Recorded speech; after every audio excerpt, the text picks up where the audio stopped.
how to add submit button in Google Forms. So I'm going to teach you step by step how to add this submit button in your Google Form. So let's get right into it.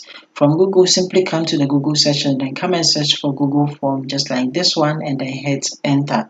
So when it comes, simply come and then select the official site of Google Form by clicking on it, and then come here, then come and click on go to forms. Okay, so from here you are going to see we have the recent forms. Okay, simply come here and then come and select your recent form, the one that you want to add the submit button to it. Okay, so all that you have to do is simply create the questions, edit it, and then when you are okay and then you want to send it to the people to come and then take the forms, simply come here to the preview and then come and click on the preview and scroll down, and you are going to see that the submit button has automatically been added. You don't actually add it manually, it is added to it automatically, just like this one. Okay, so when you are done, simply come here to the send and then come and click on the send.